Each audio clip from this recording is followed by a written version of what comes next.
Pierce woke up in an asylum installed in the cellars of Riverside Institute. He met Dr. Colden, a female friend of Bradley, who helped him escape. Wandering through the corridors of this place where Dr. Fuller reigned supreme, Pierce was able to talk to a man called Francis Sanders before dying in a full view of the detective.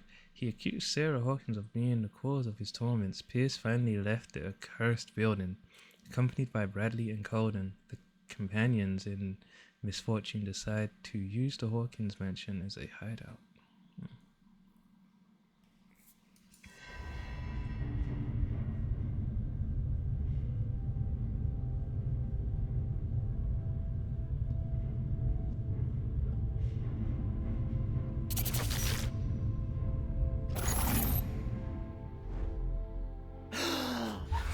Who goes there?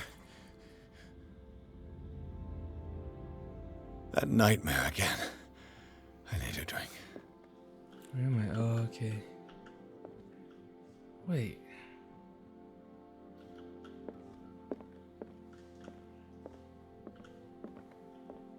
I'm a little confused here. No. I want to know what Bradley and Dr. Colden have to say about all this. Yeah, we do want to know. You're awake, Mr. Pierce. How do you feel? Did I sleep long? The day is only starting. It's fine. How's our fugitive? Dr. Fuller hasn't reported your disappearance to the force, but that'll come soon. Bradley? Who else would it be? Mr. Pierce, are you all right? You look like you saw a ghost.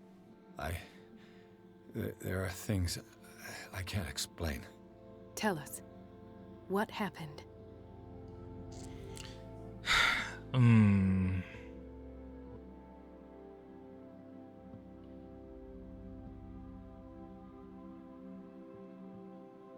I have flashbacks. They haunt me. What did they do to you? There was that Dr. Fuller and a nurse. Blood everywhere. My legs, the pain, I couldn't bear it. I was screaming. They injected me with something. I woke up at the Institute. Bradley was there. And how you scared us. You seemed demented. You likely woke up during the anesthesia. No wonder those memories haunt you. What in God's name were they doing to you? What happened afterwards? When I woke up the second time, I was in a padded cell. That's where you found me, Doctor. After you released me, I got a good look at what's in store for the patients of the Riverside Institute. Hallucinogenic gas pumped into the cells. An infernal machine. Horrific medical experiments. Impossible. Dr. Fuller would never do such a thing. You should believe it, Ethan. What Mr. Pierce saw is precisely what I've been trying to prove. Did you discover anything else?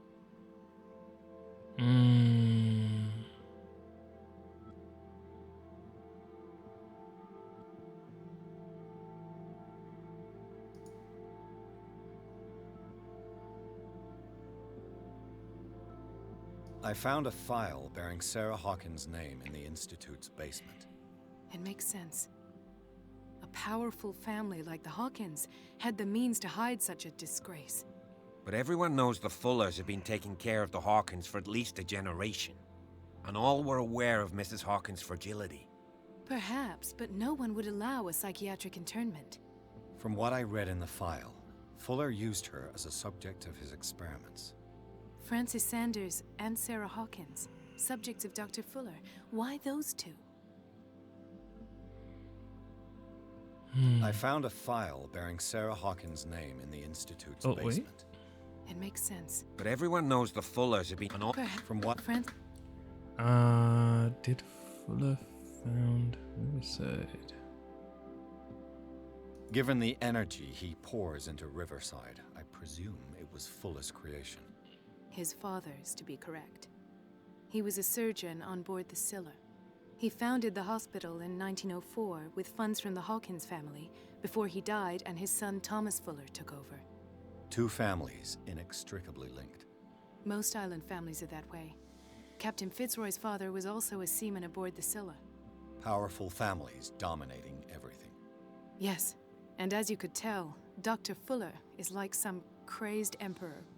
He wouldn't be happy if he knew we were snooping around. I know the risks. I don't fear him. Do you wish to know anything else? Dr. Fuller seems to be leaving a trail of corpses. Not to mention those strange machines, chains, and tools of all kind. Yes. I've been telling you that Fuller uses his patients as guinea pigs. What I saw was more akin to torture than medicine. Do you even hear what you're saying? Dr. Fuller is highly respected. It's the truth, Ethan. And I'll prove it to you. I'm listening, Mr. Pierce. Hold on a second. Hold on a second.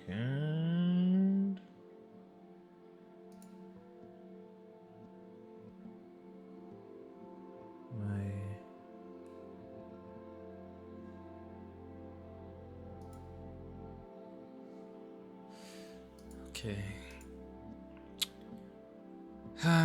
Let's talk to her. No, sorry. Let's talk to him. You did see Charles alive. You should be dead. Why can't I say that? You did see Charles was alive. What I'm sure of now is that the Hawkins case isn't just an accident. And what brings you to that conclusion? The fact that Charles Hawkins survived the fire. I don't understand. Mr. Hawkins was buried. That's what he would have you believe. I have a hard time believing you. You were there, Bradley. You even opened fire on him. Oh. I'd remember that. Why would he fake his own death? Do you think he covered up his wife's murder? That's possible. It seems hard to swallow. Don't you have anything more concrete, Pierce? Bradley, what do you remember? I don't understand your question. The night we went into the Hawkins mansion. You don't seem to remember the tunnels and what occurred there. No memory of going down any tunnel. No, we were in the manor, then, Then what? The rest is quite blurry. Ooh. I don't recall how I came back home. And then? I went to visit you at the hospital and called on Marie's help to get you released. And you don't remember the events of the tunnel? I don't. Let's talk about something else. Yeah.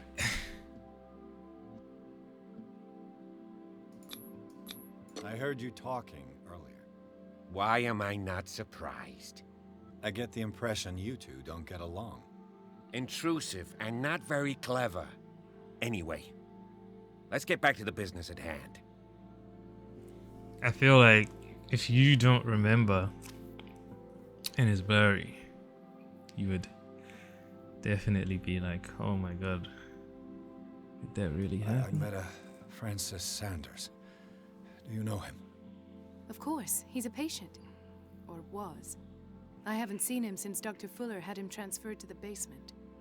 He knew Sarah Hawkins, and that's what killed him. What? How did he die? I'm not sure I can explain it.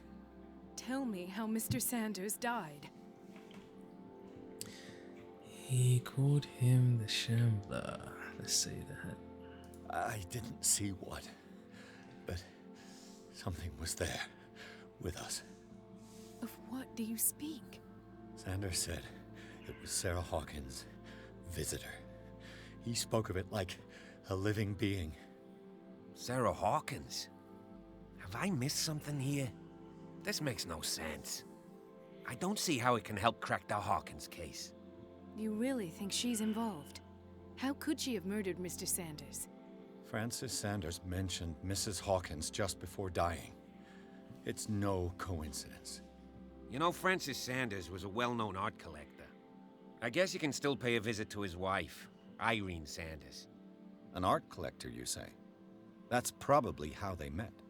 If you plan on having dinner at the Sanders household, Please spare the widow the tale of her late husband's suffering. I don't agree. She deserves the truth. But that truth may be biased. We don't know the bottom of it.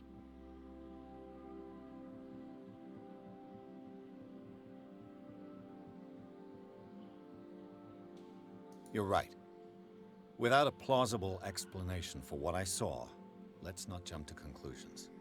That seems wise indeed. Very well. I'll go to see Francis's widow.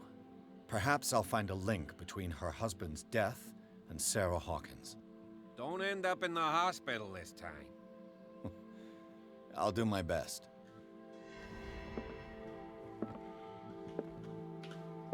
I feel like we left that too casual. Sanders' widow.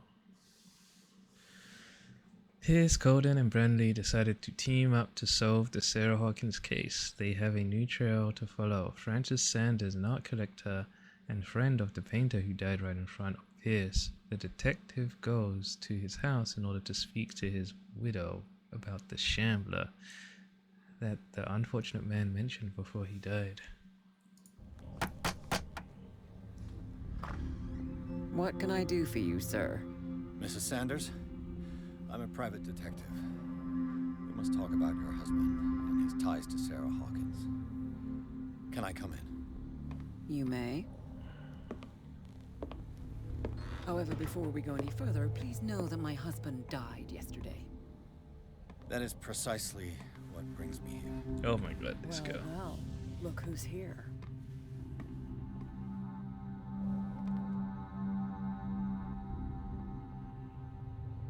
You know each other.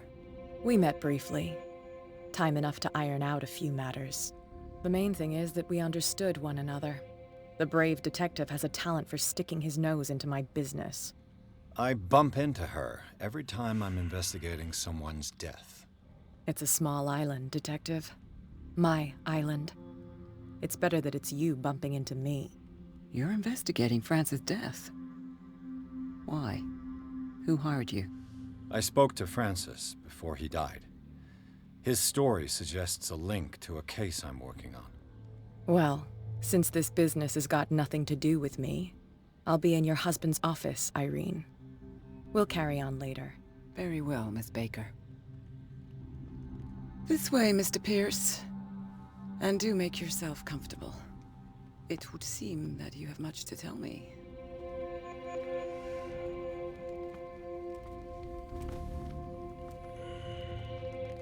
May I inquire as to when you had the opportunity to talk to my husband? Yesterday, I met him at the hospital. He spoke to me about Sarah Hawkins. Oh, of course he spoke to you about her. That's all he talked about. Sarah Hawkins and her paintings.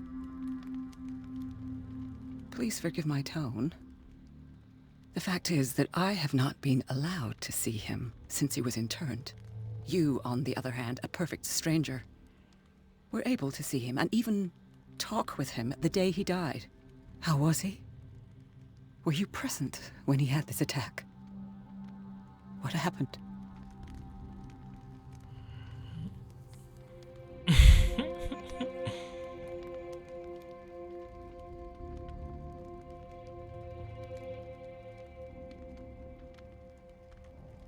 I expected to find you more grief-stricken than this by the death of your husband.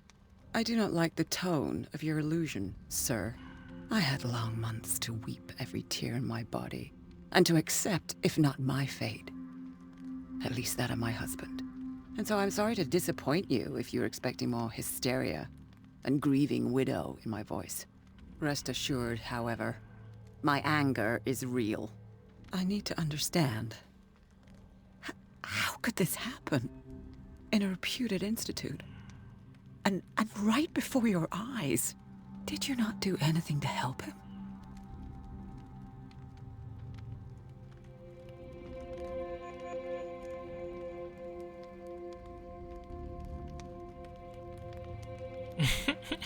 Why the exclamation mark? Let's do it. It's terrible what happened to your husband, but I had nothing to do with it. I was injured, and I came across him in the hospital quite by chance. Injured? Well, I'm delighted to see you in such fine fettle, Detective. Not everybody enjoyed such a prompt recovery. I suppose Fuller does do miracles now and again. Luck is obviously very kind to you. Oh, I'm tired, Mr. Pierce. I would be grateful if you could tell me what you expect of me, and then leave. Did your husband talk to you about Sarah Hawkins' visitor? A shambler, to use his precise terms. Well, you can imagine that's all he talked about. It's exhibited at the center of the gallery. No better place for the painting that endowed him with the privilege of such a shameful and miserable end to his life. Hold on. The Shambler is a painting by Sarah Hawkins. Who else to paint such horrors? Take a look for yourself, Yes. if you feel so inclined. It is my only lead at this stage. I suppose I have nothing to lose. Then you have paid no heed. For my part, I refuse to set foot in that gallery again. But if you're so eager to see it... Thank you, Mrs. Sanders. I won't be long.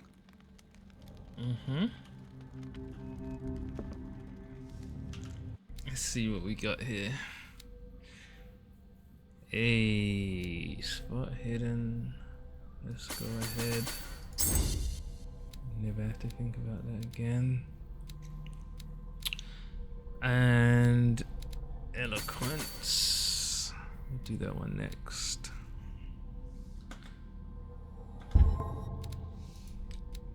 Let's see, sanity. What is this stuff? Mental trauma, nightmares, sanity. Nightmares. Edward Pierce is a veteran of the First World War where he took part in the Meuse Argonne offensive. He is one of the few survivors of the Lost Battalion, American units that suffered heavy losses from enemy and allied artillery fire, forced to hold their positions for several days surrounded by the bodies of their fallen comrades. Without food or medical supplies, the soldiers were considered as lost by their fellow countrymen. Pierce is traumatized by these events. He consumes sleeping pills and liquor to ward off the nightmares that haunt him. Yeah, I see. What's this sanity? So it's telling me what sanity shake. Oh, so this is my current sanity level, I guess. Shaken. The ordeals you have gone through have left their mark, but you still manage as best you can. You keep your mind busy in order to chase away doubts and painful memories. You still have some way to go. Who knows where your mind could lead you along the path of insanity.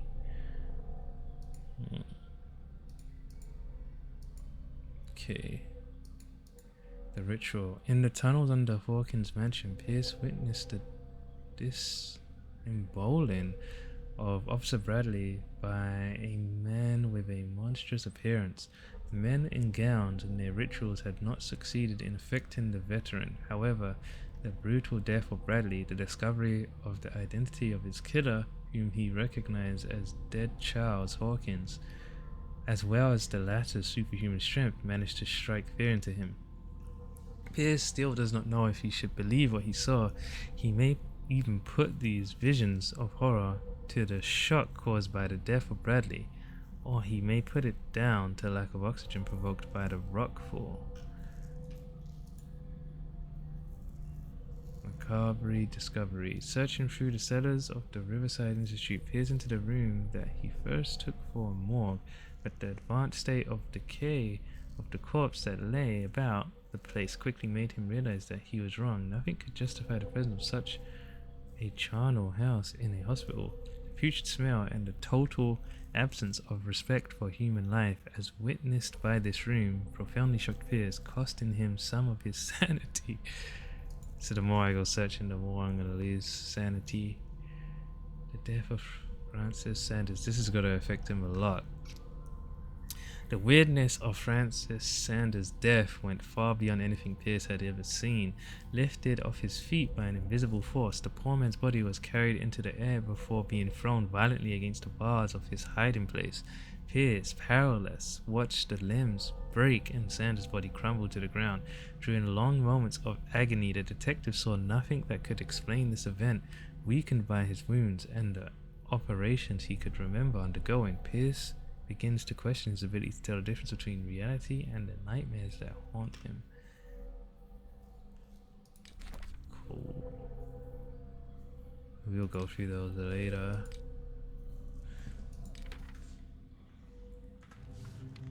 Examine the Shambler.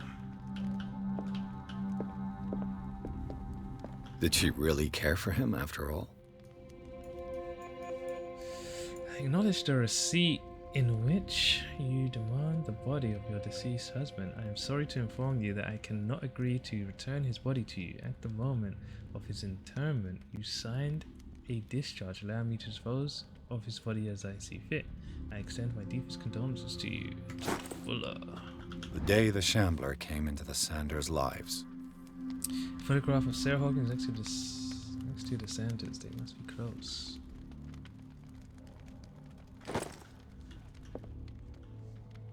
Oh. It's time for me to reconstruct.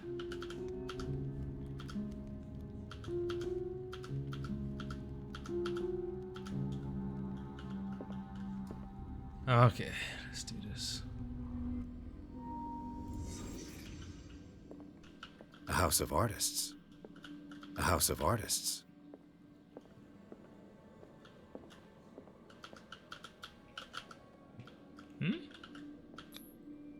Francis Sanders and Sarah Hawkins were close. Friends, even? Ah, so they were cool.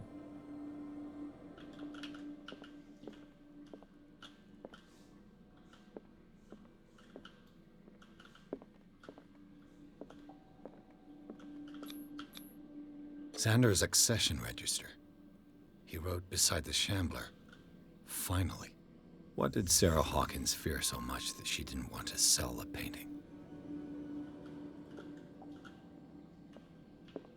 A house of artists.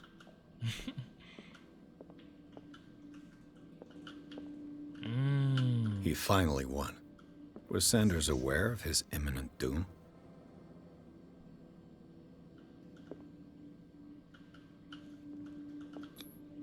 Was she jealous of Sarah Hawkins?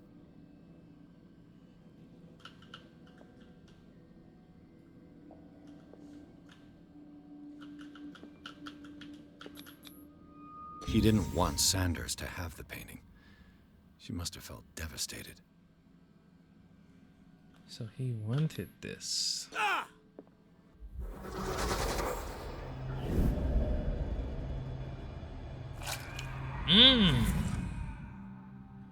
The Shambler. I need to see it.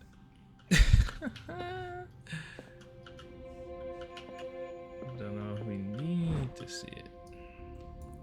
The second volume in this series covers everything from gas gangrene to trench nephritis.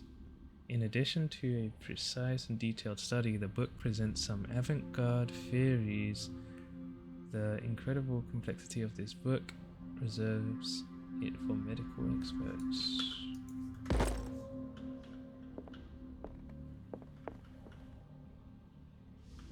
Right.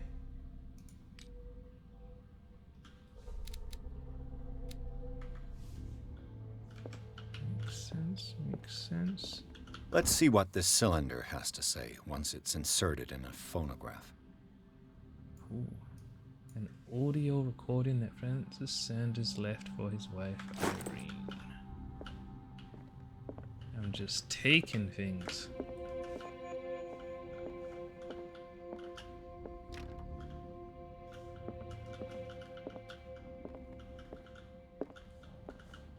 It's the way out.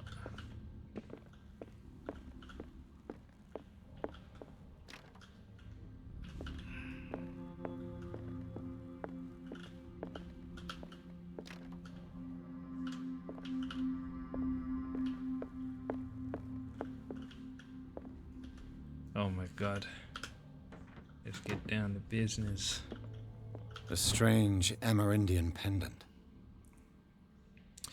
An ancient amulet, probably Amerindian. I wonder what its purpose could be. An old diary. Diary of the Pastor's Wife, Volume 3. This volume spends some time on Reverend Wickwood's community. His wife expresses her worries about the strange dreams that the Reverend's congregation are having since their arrival on the island. Some members of the community, her husband included, begin to speak of their vision as a messenger sent by God. She is scared that they will suffer the same fate as the lost tribe. Oh. Give me that one time. Would you read the book? Yes. This will affect your destiny. It is kind of encyclopedia of monstrous and unknown creatures. I'm beginning to believe they exist. Oh no. That didn't seem like a good thing. Pierce read an ancient treatise, the Malus Bestiarum.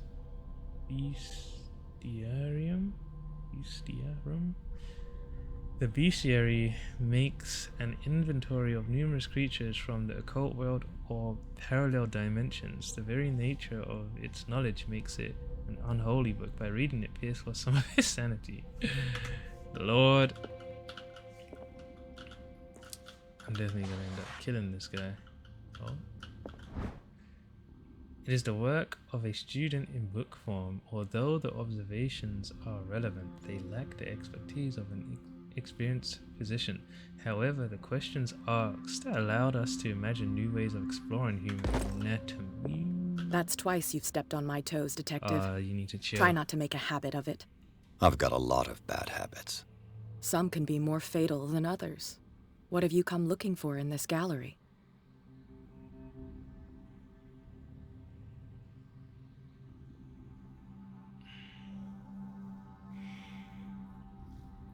I'm not here to cause trouble, if that's what's worrying you. Worry me? Don't overestimate yourself. If the last beating wasn't enough for you, I can always give it another go. But as long as you keep out of my way, you're free to carry on with your visit. And you? What brings you to the Sanders home? I'm here on business. Irene asked me to liquidate all these paintings. She doesn't intend to hang around here for long. Why you? Believe it or not, there aren't many collectors on Darkwater. It needs someone with a network and a means of transport to the mainland. A choice that comes down to Fitzroy and me. And I'm far more pleasant, wouldn't you say? Not now, sweetheart. I'd like to read this without some snoop looking over my shoulder. What you want to read? Strange. For months, Sarah Hawkins refused to part with her painting, to finally give it away for nothing. Dear Francis, I beg you to give up all hope of ever owning this accursed painting. If our friendship has any meaning for you, please spare me the weight of guilt. I cannot be the architect of your fool. I beg you, my dear friend, forget the shambler. Your friend Sarah Hawkins. So what you read? Go take a hike, Detective. Go take a hike, Detective.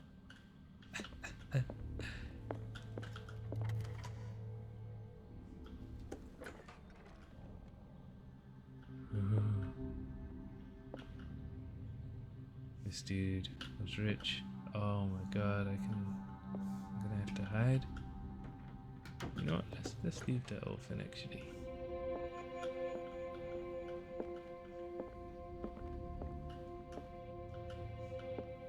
This dude has a gallery.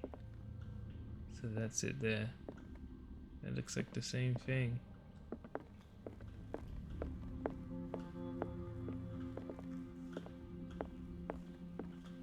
The man transformed an entire wing of his manor into an art gallery. Interesting.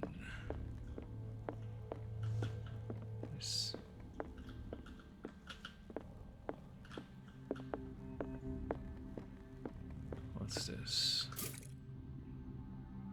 Oh, I refilled my lamp.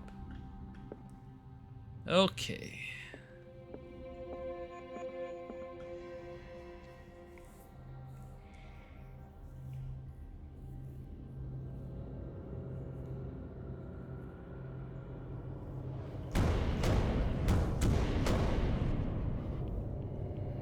Mm-hmm.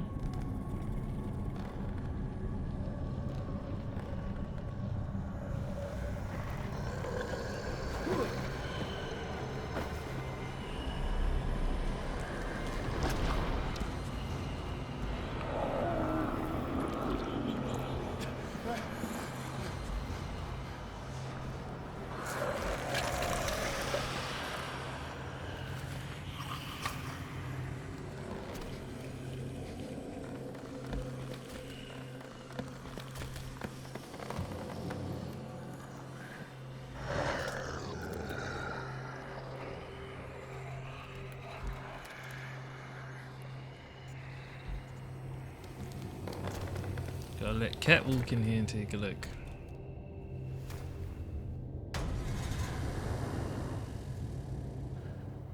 What the hell was that?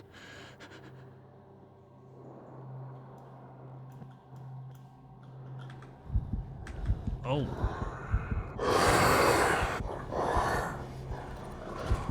Oh.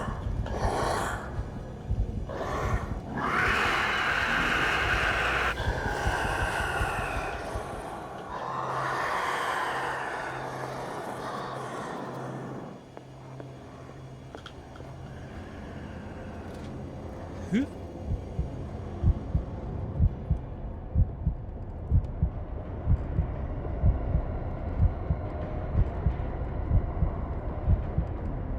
I don't know what I'm meant to do.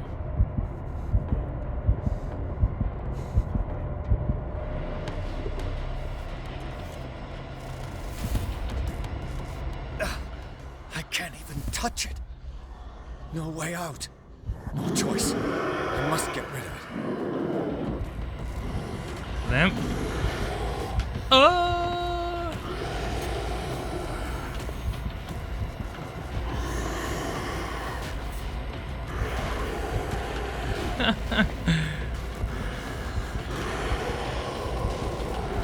Okay, maybe I gotta touch these.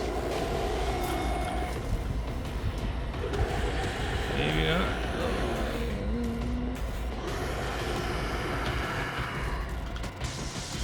Down. Maybe Oh! use this dagger. Oh, let's go.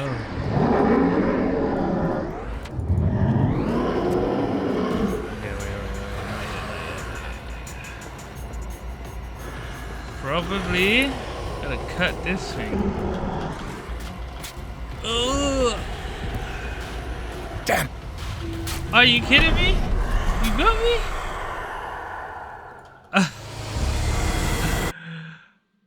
I think I was right though.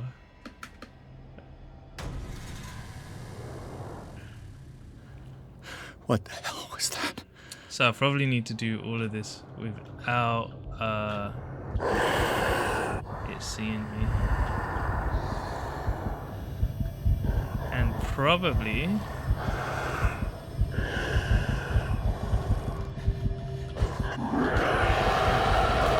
oh! Okay, so maybe.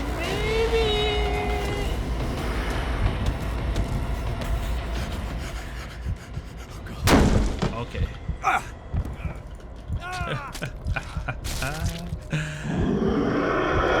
He's like, I'm not stupid. Okay.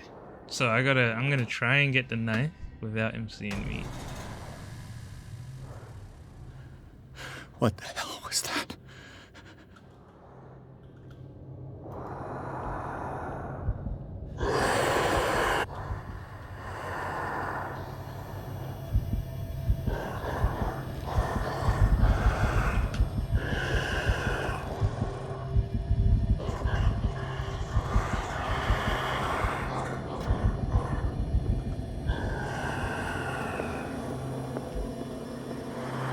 So it can like smell me.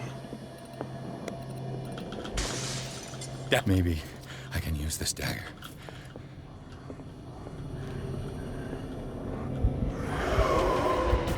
Okay. Get me in there. Maybe he's gonna walk by.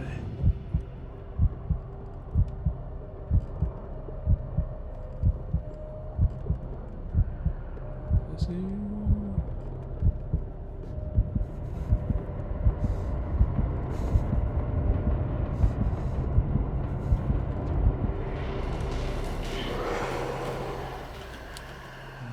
Go and destroy the painting. Just come around one of these corners.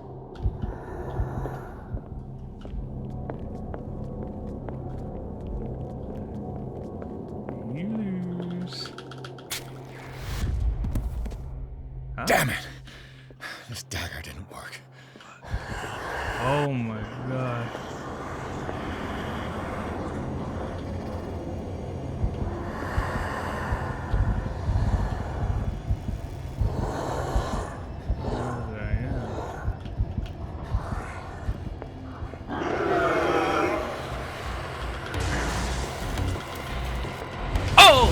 God. Okay. So, there's loads of daggers around. There might be a right one. It's probably not. I probably need to just do it like 3 What times. the hell was that?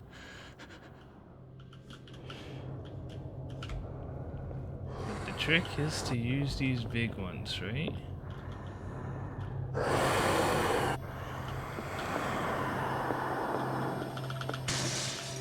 Maybe I can use this dagger. Okay, so I'm going here for a little. You walk by. I'll use the dagger.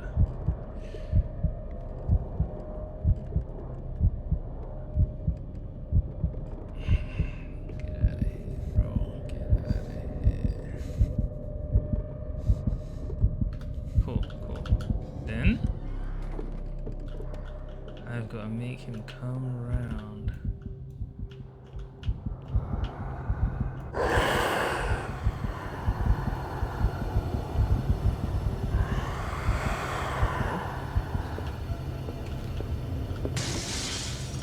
It's probably this one.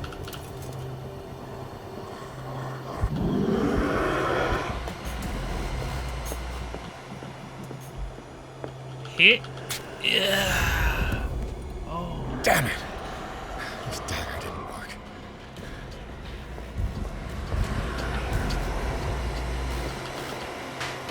See me? You saw me.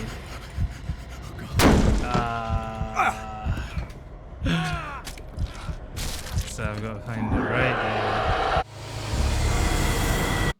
Maybe it's glowing. Sheesh. What the hell was that? It's gotta be on the other side of the room. I can't see it. Oh, I see it.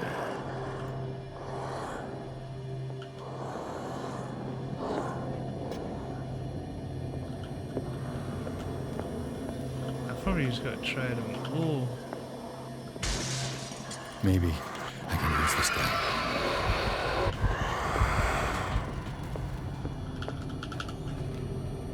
No way, it saw me, right?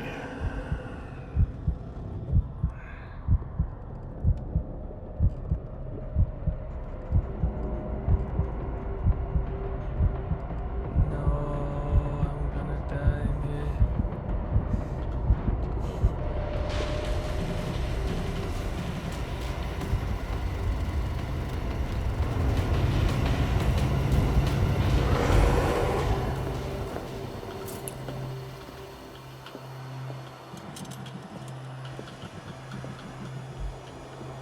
Come around this side. Nice.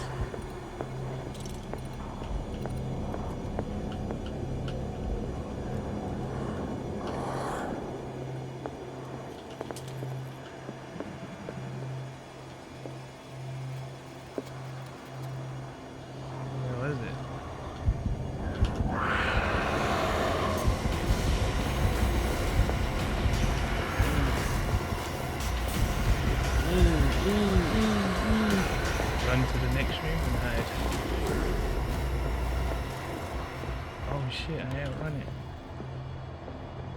Okay, new tactics found. Come inside here, please. Nice. Okay, let's go ahead and try this. Cool. Damn it! This dagger didn't work. Let's go ahead and take it.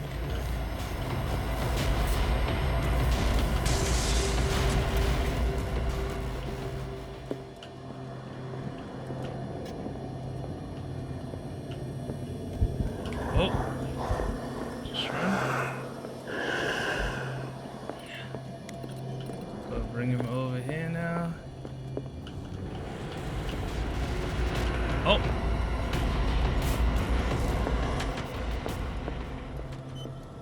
Let's try this.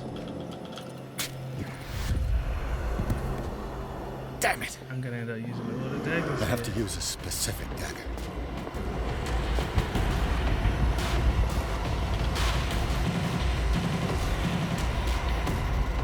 No. Okay, just run. Just run. Oh. Okay. The specific dagger must be like What the you hell light was it that? to find it. I'm not even scared of this guy. No. I think I can cheese him.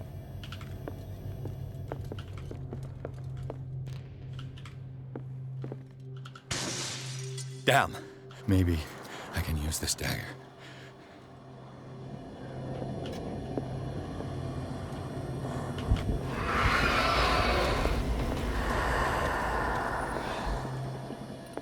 Trust me.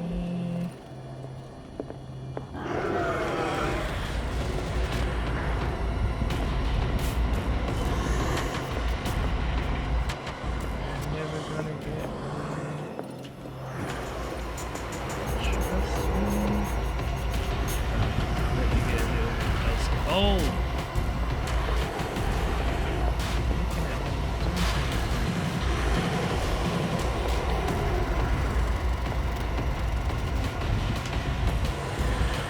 Faster than me. Sure.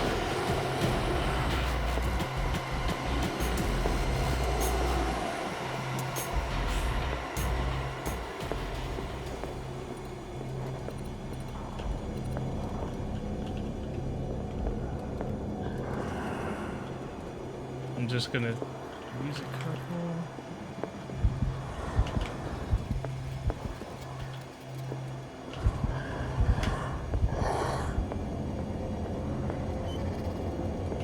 What is this?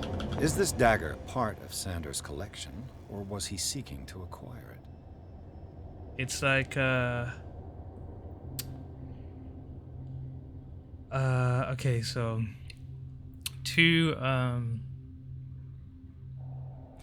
spikes on the bottom, twirly, and maybe I can see a shield and a cross on it. Let's go, bro.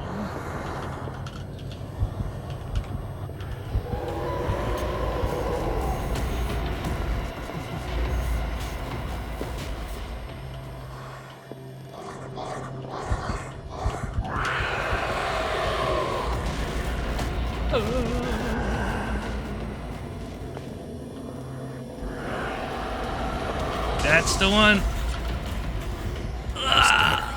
Looks different. Promise you'll never get me. Oh.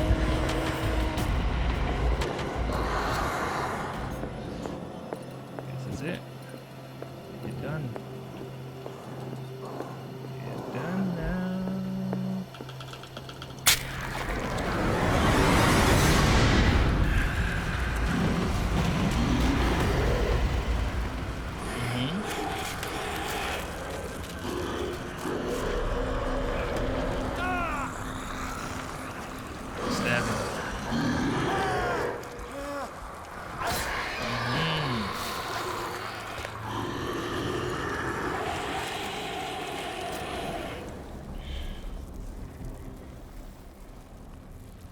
Oh no, he got me. Stab it. What's the matter with you?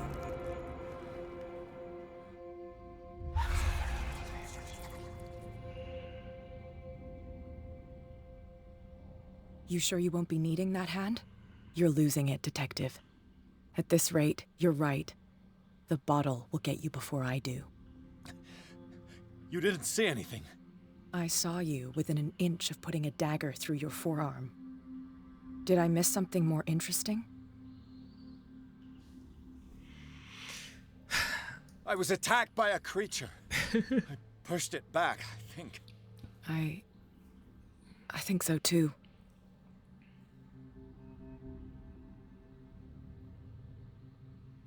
You knew. You knew about the beast. What are you talking about? Think yourself lucky that I saved your hand, even if it was to save my goods. You mean me? Don't flatter yourself, sweetheart. I'm talking about the contents of this gallery. And by the way, where do you think you're going with that dagger? It saved my life. It's an extraordinary dagger.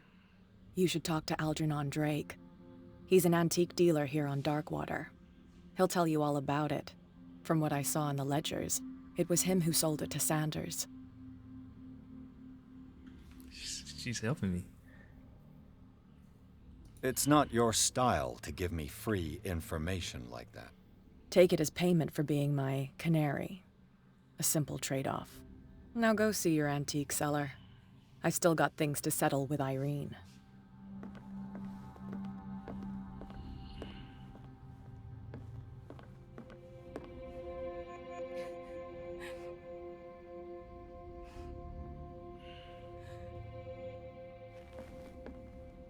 That's her one pain.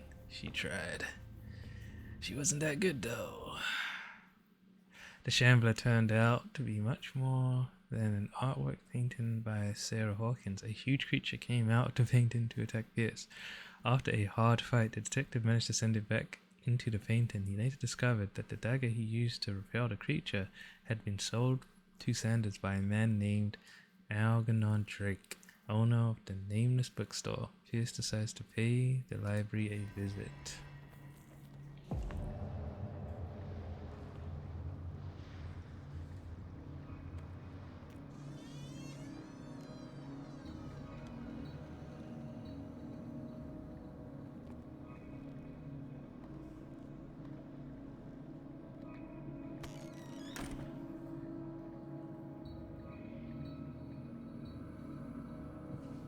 Where's the bookseller?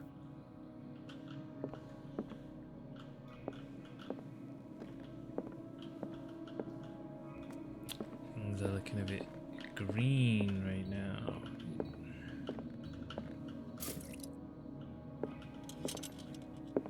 Don't need any creatures coming out of any paintings for me. What happened here?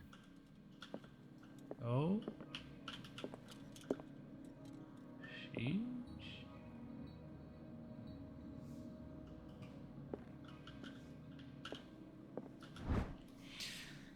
The least that can be said about this book is that its title is well conceived.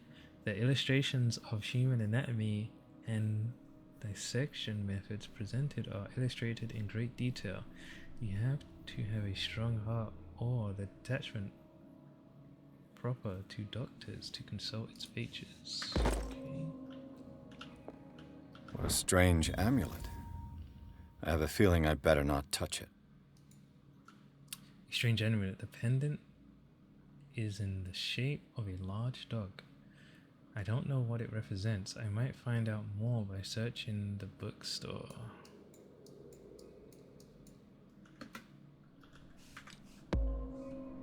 So I picked it up though. Sheesh.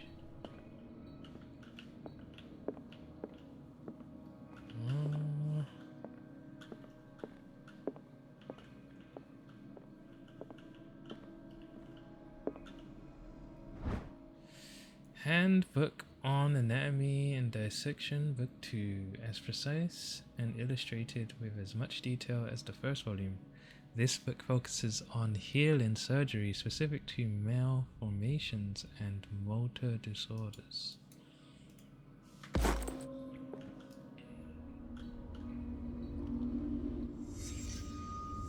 Let's start over. Where did they break in from? Broke in from here. Blood. Seems like amateur work. Indeed. To whom does this footprint belong?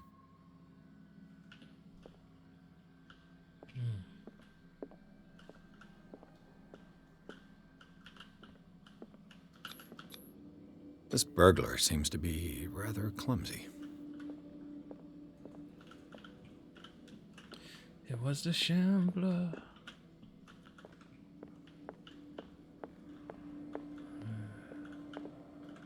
Ooh.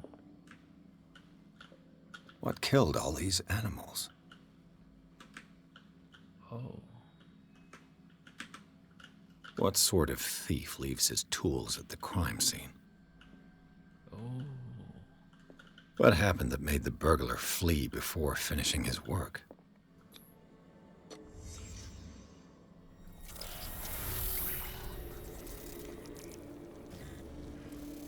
What the... Charles Hawkins? Looks like the symbol rejected Hawkins. Where did I see it? What sort of power did Sarah Hawkins' painting possess? The Big Ting Book. Sarah Hawkins helped hide something in this safe.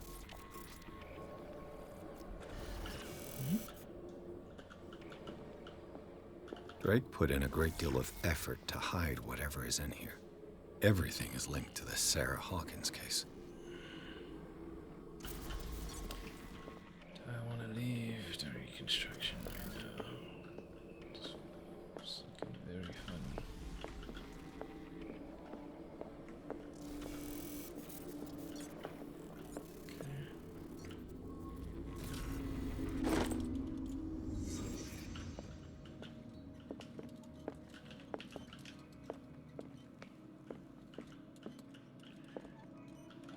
What link did he find between Charles Hawkins and an old amulet?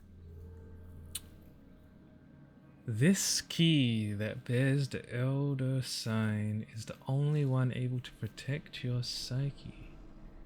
It is in the form of a cylindrical medallion hanging at the end of a heavy chain hundreds of years ago.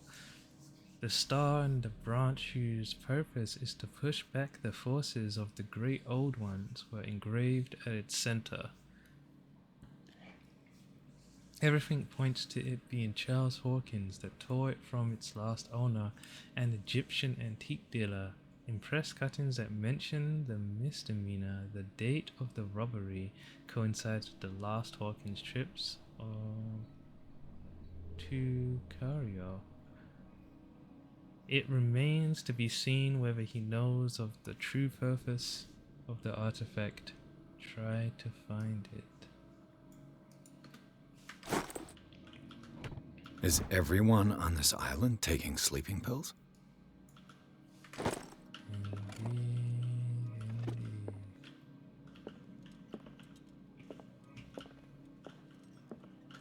Don't know if I found everything. Oh, I gotta find a code. Did I? I don't remember seeing a code.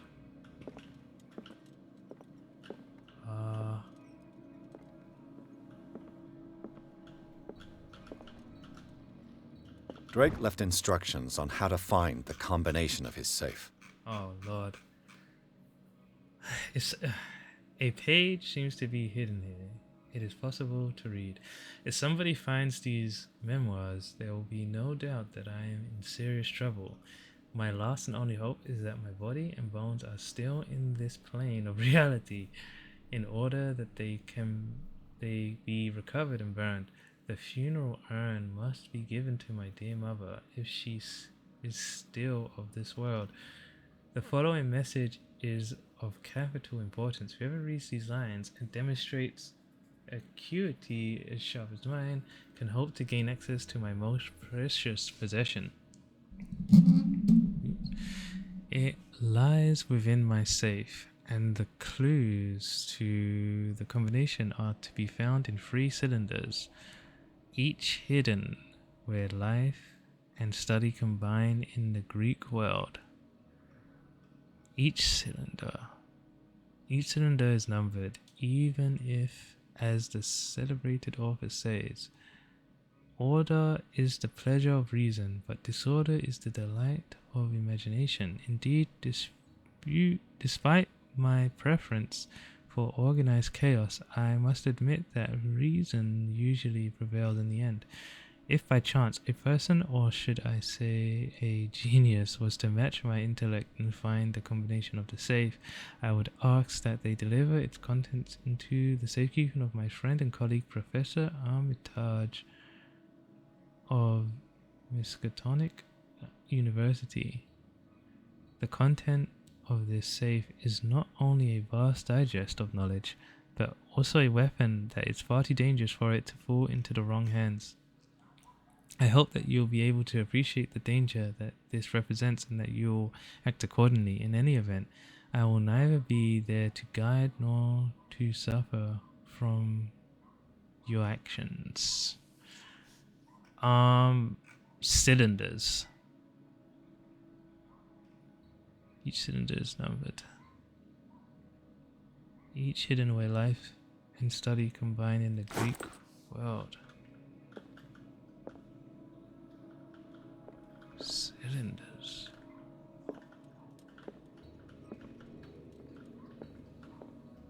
Oh, Lord.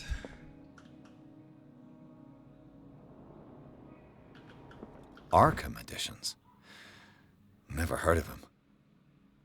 A book of spells, supposedly written by legendary King Solomon. It contains various rituals of invocation and rituals of curse.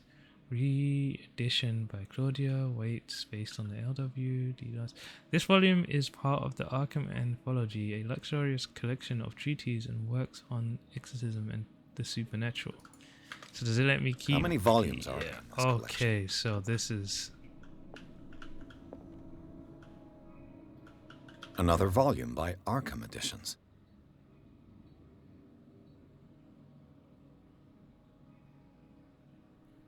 Okay, I just want Arkham to... Editions. Never heard of them.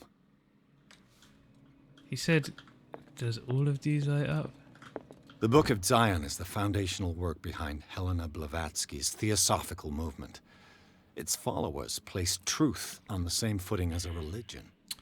These Tibetan writings are at the origin of the esoteric movement founded by Helena Blavatsky at the end of the 19th century. The creator of Theosophy would have drawn extensively on the text of his work, but no one has ever been able to consult them. I thought they didn't exist. This book, discovered in the nameless bookstore Darkwater, could be as much a fake as an irrefutable proof of Blavatsky's sincerity.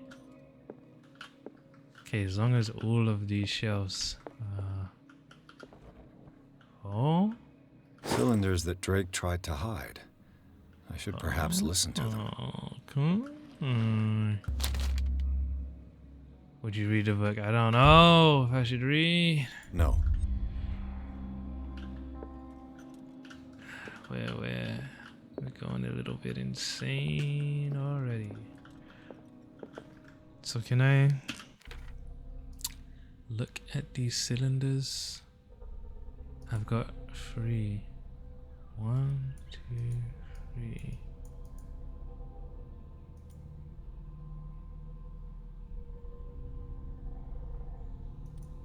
So how do I listen?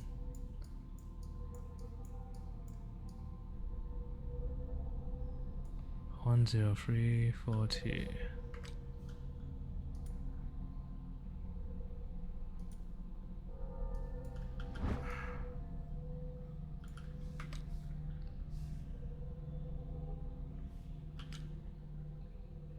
Oh, inventory knowledge. So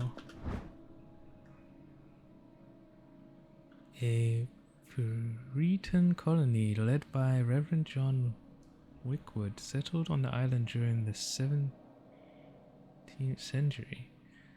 They named the island Darkwater because of the dark shades of sea. They believed it was because of the peculiar color of the rocks surrounding the island. They erected the first buildings, among which were the Hawkins Manor, the church, and the cemetery. The rare documents and handwritten notes they left spoke of nightmares and deviant behaviors. They disappeared at the beginning of the 18th century. I wondered if I have to listen to these cylinders. Things are not looking good. A kind of chalice. This goblet seems to be very ancient. It seems to be made of gold and decorated with real precious stones. Do the rubies and sapphires make up a specific motive? A kind of chalice. There's nothing on it though.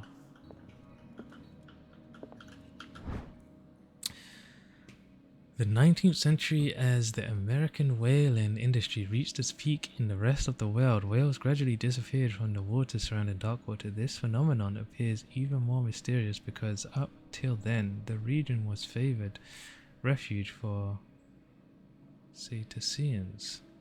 In 1847, after months of pursuit, Scylla returns to port with a gigantic creature on board. Its crew asserts that the sea monster had eaten all the disappeared whales.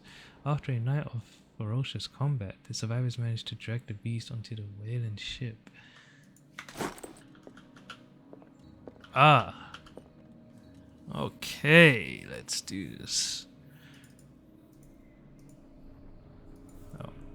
And these red drops, like precious stones, lie fixed, set in divine gold. To be the guardian of the Grail does not protect me from its attractions, Henry. And I do confess it. I am willing to pay to know its secrets.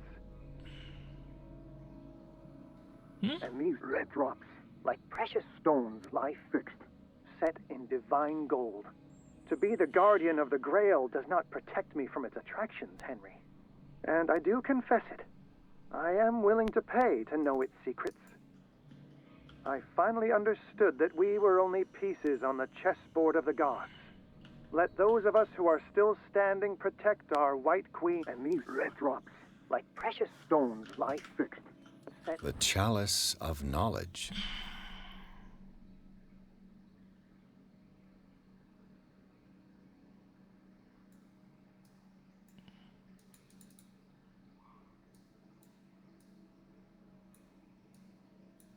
Okay, 1, 2, 3, 4, 5, I think. 1, 2, 3, 4, 5. 5. Divine gold. To be the guardian of the Grail does not protect me from its attraction. I finally understood that we were only pieces on the chessboard of the gods. Let those of us who are still standing protect our White Queen from their dark soldiers. I see our number dwindling, and my will strengthens as my apprehension grows. We shall refuse to be the playthings of destiny. I finally understood that we were only pieces on the chessboard of the gods. Let those of us who are still standing protect our White Queen from their Those dark of us that are soldiers. still I standing. see our number dwindling, and my will strengthens as my apprehension grows. We shall refuse to be the playthings of destiny. So it's either 4 or 3. 5, 4. Dear friend, I thank you again for the anthology of the works of Arkham editions that you sent me. Volume 9, Azathoth and Other Horrors, seemed particularly relevant to my research. I never tire of browsing through them. 9 or the... Let's just say 9. So what did I say? 5, 4, 9?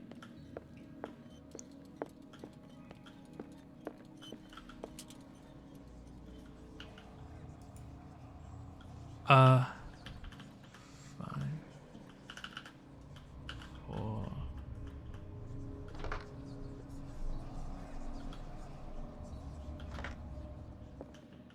No? Let's try 3.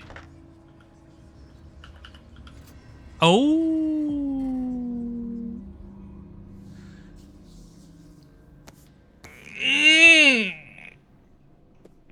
Feeling good.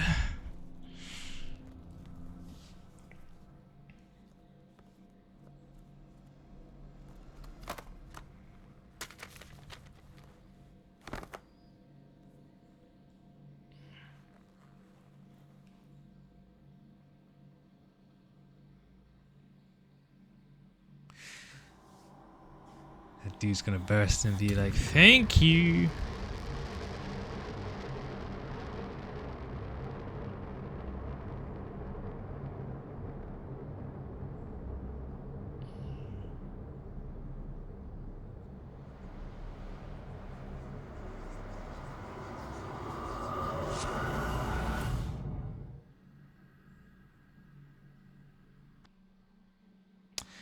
In the nameless bookstore, Pierce traced the trail of the attempted burglary. He discovered that Charles Hawkins was behind the attempt.